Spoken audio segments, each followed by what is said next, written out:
മോട്ടോൾ 300B. ഞാൻ വണ്ടിയുടെ oil change ചെയ്യാൻ നേരത്തെ എനിക്ക് ഒരുപാട് പേര് സജസ്റ്റ് ചെയ്ത ഓയിലാണ് മോട്ടോൾ 300B എന്നൊരു മോഡൽ. പക്ഷേ അവരിവരും പറഞ്ഞിട്ട് അപ്പോഴേ പോയി ഓയിൽ മാറുന്ന ഒരാളല്ല ഞാൻ. കാരണം എനിക്ക് അങ്ങനെയൊക്കെ ഒരു കാര്യം ചെയ്ത് ഒരുപാട് പണി കിട്ടിയിട്ടുണ്ട്. ആദ്യം മനസ്സിലാക്കുന്ന കാര്യം എന്ന് വെച്ചാൽ അത് നമ്മൾ നോർമൽ സ്ട്രീറ്റ് യൂസിന് വേണ്ടി ഇറക്കിയൊരു ഓയിലല്ല. ഇത് മെയിനായിട്ട് റേസിംഗ് പർപ്പസിന് വേണ്ടി ഉണ്ടാക്കിയൊരു ഓയിലാണ്. അപ്പോൾ 300Vയും 7100ഉം രണ്ടും ഫുള്ളി സിന്തറ്റിക് ഓയിൽ തന്നെയാണ്. പക്ഷേ രണ്ടിൻ്റെയും വ്യത്യാസമുണ്ട്. അപ്പോൾ ഈ ഒരു 300V മോട്ടോർ പെർഫോമൻസ് കൂടുതലായിരിക്കും. പക്ഷേ ആ ഒരു പെർഫോമൻസ് നിങ്ങൾക്ക് കൺസിസ്റ്റൻ്റ് ആയിട്ട് കിട്ടില്ല.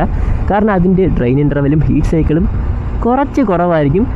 ഓരോ റേസ് കഴിയുമ്പോഴും ചേഞ്ച് ചെയ്യുന്ന രീതിയിലായിരിക്കും ആ ഒരു ഓയിൽ ഡിസൈൻ ചെയ്തേക്കുന്നത്. അപ്പോൾ നിങ്ങൾ സ്ട്രീറ്റ് യൂസിലോട്ട് കൊണ്ടുവരികയാണെങ്കിൽ ഒരു 2000-3000 കിലോമീറ്ററിൽ നിങ്ങൾ ഫ്രീക്വൻ്റ് ആയിട്ട് അതിൻ്റെ ഓയിലും കാര്യങ്ങളൊക്കെ ചേഞ്ച് ചെയ്യേണ്ടി വരും. ഒരു ഓയിൽ എല്ലാവരും സജസ്റ്റ് ചെയ്യാൻ കാരണം എന്ന് വെച്ച് കഴിഞ്ഞാൽ നമ്മൾ ഫസ്റ്റ് യൂസ് ചെയ്യുമ്പോഴുള്ള ഇംപ്രഷൻ അതിഭീകരമായിരിക്കും. പക്ഷേ അവർ ശ്രദ്ധിക്കാത്തൊരു കാര്യം എന്ന് വെച്ച് കഴിഞ്ഞാൽ ഹീറ്റ് സൈക്കിൾ കുറവായതുകൊണ്ട് തന്നെ ഓരോ പ്രാവശ്യവും ആ ഓയിൽ ഹീറ്റായിട്ട് തണുക്കുമ്പോൾ അതിൻ്റെ പ്രോപ്പർട്ടീസ് ചേഞ്ച് ആയിക്കൊണ്ടിരിക്കും. ഇപ്പം ഞാൻ ഇന്ന് ഓയിൽ ഒഴിച്ച് കഴിഞ്ഞാൽ നാളെ പെട്ടെന്ന് അത് ചേഞ്ച് ആവില്ല. പക്ഷേ ഗ്രാജുവലി പതുക്കെ ചേഞ്ച് ആവുന്നതുകൊണ്ട് തന്നെ ആ ഒരു പെർഫോമൻസ് കുറയുന്നത് നമുക്ക് നോട്ടീസ് ചെയ്യാൻ കുറച്ച് പാടാണ്. അപ്പോൾ ഒരു ഫുള്ളി ഓയിൽ മോട്ടോർ യൂസ് ചെയ്യണമെങ്കിൽ 7100 നിങ്ങൾക്ക് ഉറപ്പായിട്ടും പോവാം.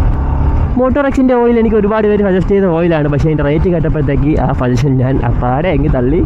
അപ്പം നിങ്ങൾക്ക് ഈ ഒരു റേറ്റിൽ ഏതെങ്കിലും നല്ല ഫുള്ളി സിന്തറ്റിക് ഓയിലൊക്കെ സജസ്റ്റ് ചെയ്യണമെങ്കിൽ അതുകൂടെ സജസ്റ്റ് ചെയ്ത് കാരണമൊന്നും എനിക്ക് നേരത്തെ അറിയില്ലായിരുന്നു. ഞാൻ നിങ്ങളെ തുറന്ന് തന്നെ സമ്മതിക്കാം.